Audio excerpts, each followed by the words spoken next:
నమస్తే అండి. సుమన్ టీవీ ప్రేక్షకులందరికీ. ఈ వారం మనకి ఒక మంచి ఇంట్రెస్టింగ్ రిపోర్ట్ అనేది సెబీ నుంచి వచ్చిందండి. సో, సెబీ ఏం చెప్తుందంటే 2023లో క్యాష్ మార్కెట్ స్టాటిస్టిక్స్ తీయటం జరిగింది. ఆ స్టాటిస్టిక్స్‌లో 70% of the intraday traders, cash మార్కెట్‌లో ఎవరైతే ట్రేడింగ్ చేస్తున్నారో ఇంట్రాడే, ఆ ట్రేడర్స్ అందరూ నష్టపోతున్నారని సెబీ చెప్పింది. ఇంట్రాడే ట్రేడింగ్ అంటే కేవలం అదే రోజు పొజిషన్స్ తీసుకొని అదే రోజు అమ్మటాన్ని ఇంట్రాడే ట్రేడింగ్ అంటాం. సో, ఇంట్రాడే ట్రేడింగ్‌లో మీరు 2 రకాలుగా ట్రేడింగ్ చేయొచ్చు. ఒకటి, మీరు ముందుగా కొనుక్కొని షేర్స్‌ని వాటిని అమ్మొచ్చు. లేదా అదే షేర్స్‌ని అమ్మి సాయంత్రానికల్లా కొనుక్కోవచ్చు. ఏ మార్గంలో చేసినా, అంటే కొని అమ్మినా, అమ్మి కొన్నా కానీ అదే రోజు చేస్తే దాన్ని ఇంట్రాడే ట్రేడింగ్ అంటాం.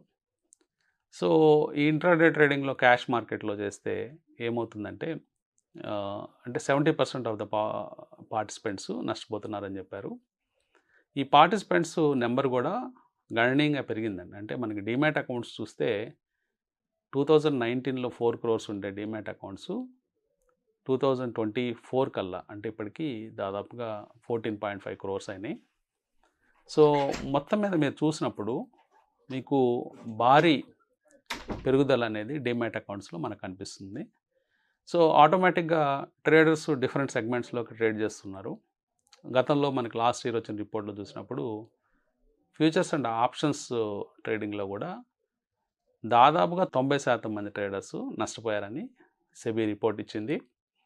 ఒక ఇంట్రెస్టింగ్ ఫ్యాక్ట్ ఏంటంటే, సో 10% మెంబర్స్ ప్రాఫిట్ చేస్తున్నారు కాబట్టి నేను ఆ 10% బ్రాకెట్లో ఉంటానని ప్రతి ఒక్కళ్ళు తెలివిగా ఆలోచిస్తూ ఉంటారు. కానీ ఆ 10% బ్రాకెట్లో ఉండటం కూడా చాలా కష్టం అండి. ఎందుకంటే నేనేం చెప్తానంటే, ఆ 10%లో కూడా ఇంకొక 9%, అంటే దాదాపుగా 99% ట్రేడర్స్ నష్టపోతున్నారని మనం అనుకోవచ్చు. దీనికి కారణం ఏంటని చూస్తే, మెయిన్గా ఆ లాభం పొందిన వాళ్ళు ఎంత సంపాదిస్తున్నారని చూస్తే యావరేజ్ అమౌంట్ ప్రాఫిట్లు 1.5 lakhs రూపీస్ మాత్రమే కనిపిస్తున్నాయి సంవత్సరానికి.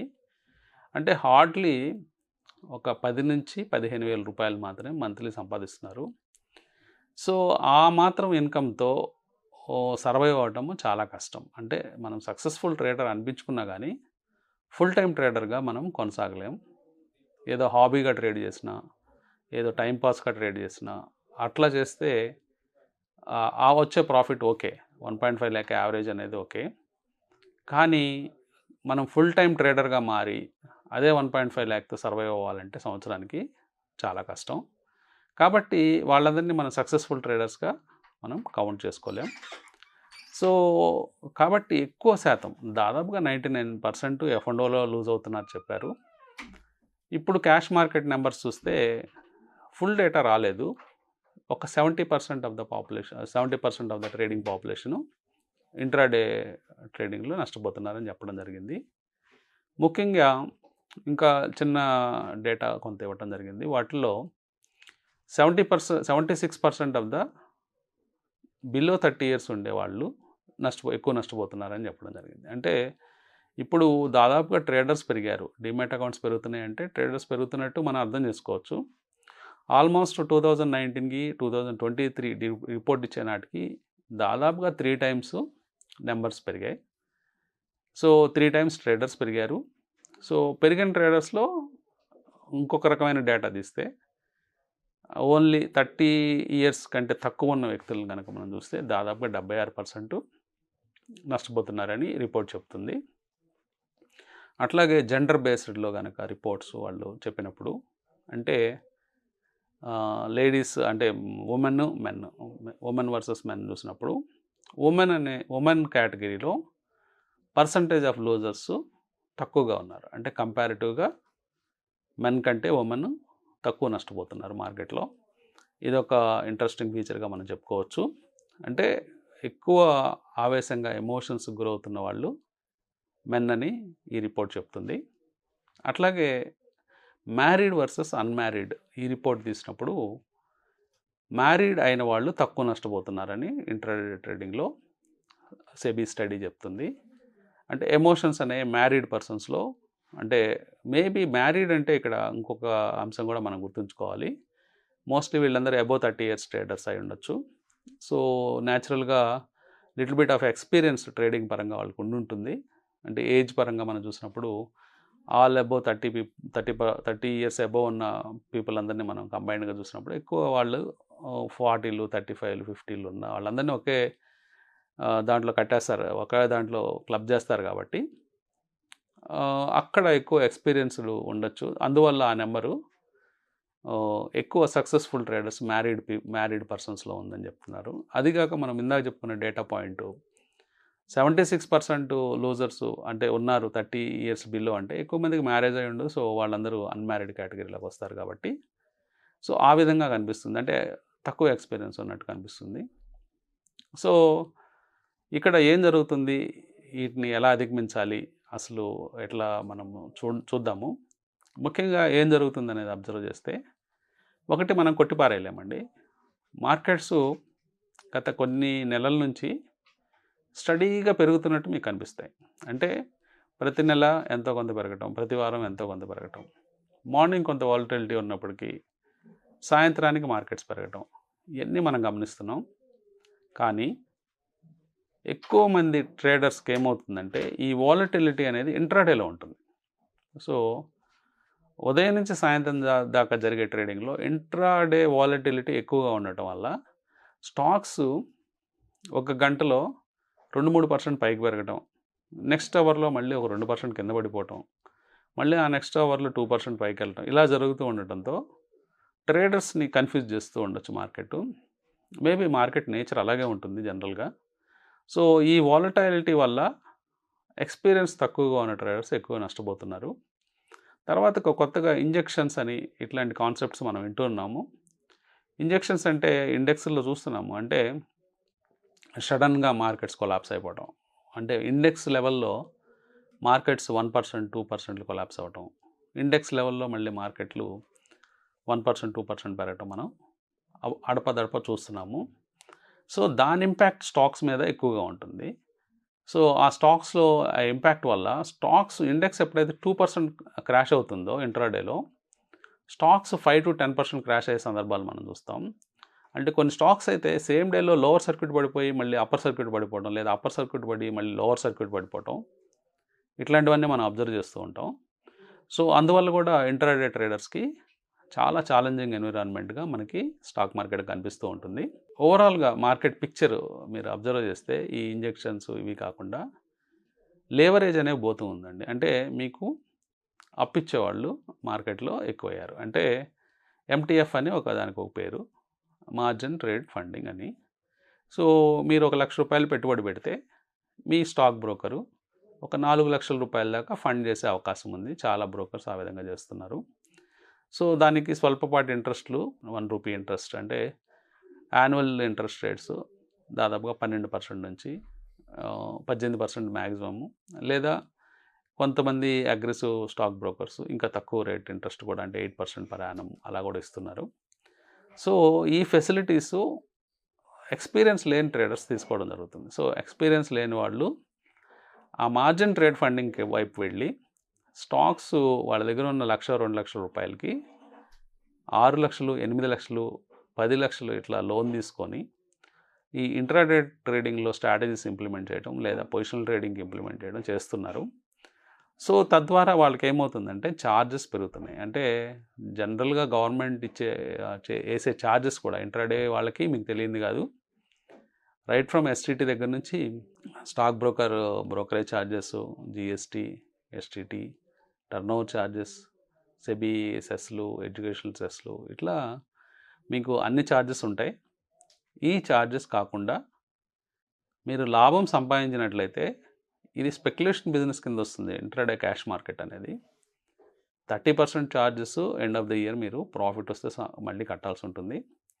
ఇవి కాకుండా మీరు మార్జిన్ ట్రేడ్ ఫండింగ్లో మీరు మనీ తీసుకున్నట్లయితే మళ్ళీ ఆ ఇంట్రెస్ట్ ఛార్జెస్ ఆ పర్టికులర్ బ్రోకర్కి కట్టాల్సి ఉంటుంది. సో ఇన్ని రకాల ఛార్జెస్ తర్వాత మీరు లాభం సంపాదించాలంటే మీకు చాలా ఎక్స్పీరియన్స్ ఉండాలి. అంతేగాని ప్రతి ఒక్కళ్ళు మనకి జస్ట్ యాప్ దొరికింది, లేకపోతే యాప్లో మనం కొనొచ్చు, అమ్మచ్చు, ఇలాంటి ఆలోచనలతో ఎక్స్పీరియన్స్ లేని వాళ్ళందరూ కూడా ఇట్లాంటి లీవరేజ్ ప్రోడక్ట్స్ని తీసుకుంటూ ఉన్నారు. సో ఈ లీవరేజ్ ప్రోడక్ట్స్ తీసుకోవడం వల్ల కూడా ఎక్కువ మంది నష్టాలకు గురవుతున్నారని మనం చెప్పుకోవచ్చు. ఇంకా ఈ ఎంటీఎఫ్ కాకుండా ఇంకా మిగతా కారణాలు అన్వేషిస్తే, ఒకటి అనుభవం లేకపోవటం, ఒకటి నాలెడ్జ్ లేకపోవటం, లేకపోతే ప్రోడక్ట్స్ గురించి అవేర్నెస్ లేకపోవటం, లేకపోతే ట్రేడింగ్ స్ట్రాటజీ లేకపోవటం, ఇవన్నీ కారణాలుగా మనం చెప్పుకోవచ్చు.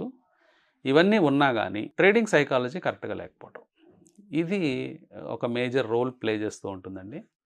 సో ఎప్పుడైతే మీకు ట్రేడింగ్ సైకాలజీ కరెక్ట్గా లేదో ఆటోమేటిక్గా మీరు ఎక్కువ లూజింగ్ ట్రేడ్స్ చేసే అవకాశాలు ఉంటాయి, లాస్ అయ్యే ట్రేడ్లు ఎక్కువ చేస్తారు. దీనికి కారణం ఏంటంటే మార్కెట్స్ మధ్య ఇద్దరు స్ట్రాంగ్ ప్లేయర్స్ ఉంటారండి. సో ఒక ఇద్దరు ప్లేయర్స్ ఉంటారు, ఒకళ్ళు స్ట్రాంగ్ ఒకళ్ళు వీక్ అనుకోండి. So strong player versus weak ప్లేయర్తో మార్కెట్లు నడుస్తూ ఉంటాయి. సో స్ట్రాంగ్ ప్లేయర్ అంటే మీరు ఎక్కువ మనీ బ్యాగ్స్ ఉన్న వాళ్ళని స్ట్రాంగ్ ప్లేయర్ అనుకోనక్కర్లేదు. వీక్ ప్లేయర్ అంటే డబ్బులు తక్కువ ఉన్న వాళ్ళని అనుకోనక్కర్లేదు.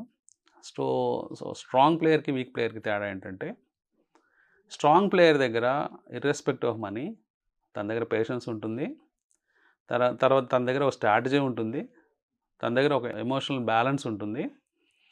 అట్లాగే వాళ్ళు ఎక్కువ లేవరేజ్ తీసుకోరు. So end to end strategy game plan ఉంటుంది కాబట్టి వాళ్ళని మనం స్ట్రాంగ్ ప్లేయర్స్ అనుకోవచ్చు. సో కేవలం మన ₹1,00,000 ఉండి కూడా మనం స్ట్రాంగ్ ప్లేయర్ అవ్వచ్చు. అంటే మనకు పేషెన్సు, టైము, దానికి ఇవ్వాల్సిన టైం ఇస్తే ట్రేడ్కి అది సక్సెస్ అవ్వడానికి ఛాన్స్ ఎక్కువ ఉంటుంది. సో వీక్ ప్లేయర్స్ నేను ఎవరిని అనొచ్చు అంటే, ఈవెన్ మీ దగ్గర ₹1,00,00,000 ఉన్నా కానీ మీ దగ్గర పేషెన్స్ లేదు, మీ దగ్గర స్ట్రాటజీ లేదు, మీరు ఎలా ప్లే చేయాలో మీకు అర్థం కాదు, ఒక గేమ్ ప్లాన్ లేదు, మీరు అలాగే ఎమోషన్స్కి గురవుతూ ఉంటారు.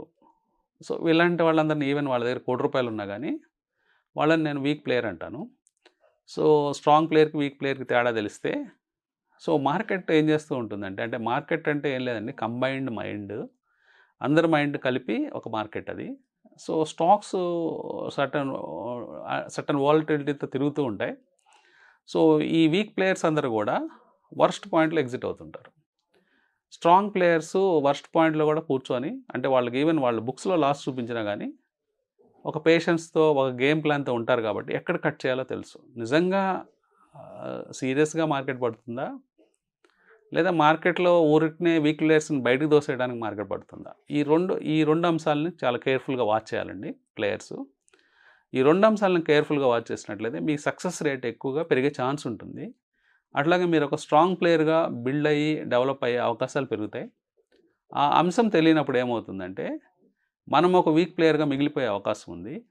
సో మార్కెట్ ఎమోషన్స్కి లోబడే అవకాశం ఉంటుంది. మార్కెట్ ఎమోషన్స్లో మనము ఇన్వాల్వ్ అయిపోయి ఆ ఎమోషనల్ బ్యాలెన్స్ తప్పితే ఆటోమేటిక్గా బిగ్ లాసెస్ బుక్ చేసుకునే ఛాన్స్ ఉంటుంది. సో దీన్ని అవాయిడ్ చేయడానికి మినిమం మీరు కొంచెం టెక్నికల్ అనాలిసిస్ ప్రాక్టీస్ చేయండి. కొంచెము టెక్నికల్ అనాలిసిస్ ప్రాక్టీస్ చేసినప్పుడు మీరు ఒక లెవెల్స్ని ఆప్టిమైజ్ చేసుకోవచ్చు. ఓకే, ఈ అనాలిసిస్ ప్రకారం లేకపోతే ఈ ఇండికేట్ ప్రకారం నేను ఈ ప్రైస్ కట్ అవుతుంటే నేను ఎగ్జిట్ అయిపోతాను, లేకపోతే ఈ ప్రైస్ వచ్చినప్పుడు నేను టార్గెట్ బుక్ చేసుకుంటాను. ఇట్లాంటివన్నీ కూడా చిన్నపాటి టెక్నికల్ అనాలిసిస్లో కూడా మీరు అనుభవం తెచ్చుకోవచ్చు. అనుభవం తెచ్చుకొని మీ ఎమోషన్స్ని బ్యాలెన్స్ చేసుకోవడానికి ఆ పర్టికులర్ టూల్స్ టెక్నికల్ అనాలిసిస్లోనే ఉపయోగపడతాయి. కేవలం మీరు స్ట్రాటజీ లేకుండా ప్రైస్ వాచ్ చేసినప్పుడు మీరు ఎమోషన్స్కి గురయ్యి, అంటే వర్స్ట్ పాయింట్ లేదా వెరీ బ్యాడ్ మూమెంట్లో మీరు ఎగ్జిట్ అయ్యే అవకాశాలు ఉంటాయి. అందరూ అనుకునేదే, ఎప్పుడు కూడా మనం ఒక బ్యాడ్ పాయింట్లో ఎగ్జిట్ అయిన తర్వాత మార్కెట్స్ మళ్ళీ రివర్స్ అవుతూ ఉంటాయి. అరే నేను ఎగ్జిట్ అయిపోయాను, మార్కెట్ రివర్స్ అయిపోయింది, పెరిగిపోయింది అక్కడ నుంచి, సో నన్ను ఎవరైనా వాచ్ చేస్తున్నారా, లేకపోతే ఎవరైనా ఈ ట్రేడ్ చూసి ఎగ్జాక్ట్గా నన్ను బయటకు తోసేసి వాళ్ళు వెళ్తున్నారా అని మీరు అనుకోవచ్చు. కానీ అలా ఎప్పుడు జరగదండి. మార్కెట్లో మిమ్మల్ని ఎవరు చూడరు. మీ పొజిషన్స్ అసలు మార్కెట్కి సిగ్నిఫికెంటే కాదు. ఓన్లీ థింగ్ ఏంటంటే మీరు సక్సెస్ రేట్ చూడండి. F&O ట్రేడింగ్లో కానీ ఏ పర్టికులర్ ట్రేడింగ్లో అయినా కానీ కేవలం సక్సెస్ రేటు 1%, 2% ఉంటుంది.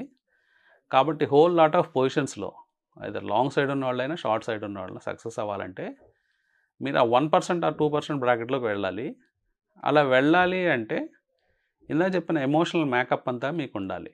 సో ఆ మేకప్లో ఆ ట్రేడింగ్ సైకాలజీ, ఫిట్లో కనుక మీరు ఉన్నట్లయితే మీరు ఆ 1% 2% బ్రాకెట్లో ఉండే అవకాశం ఉంది. మిగతా 98% of the population, trading population ఏమనుకుంటారంటే జస్ట్ నన్ను హిట్ కొట్టి నా స్టాప్ లాస్ కొట్టేసి మార్కెట్ పక్క వెళ్ళిపోయింది అనుకుంటారు. అది జనరల్గా ట్రూ కాదు. సో కాబట్టి ఇప్పుడు మనం అనుకున్న కొన్ని పాయింట్స్ని మీరు మైండ్లో పెట్టుకొని మీ ప్రాక్టీస్ చేసే విధానాన్ని మీరు మార్చుకున్నట్లయితే మీరు కూడా ఒక సక్సెస్ఫుల్ ట్రేడర్గా మిగలొచ్చు. Thank you.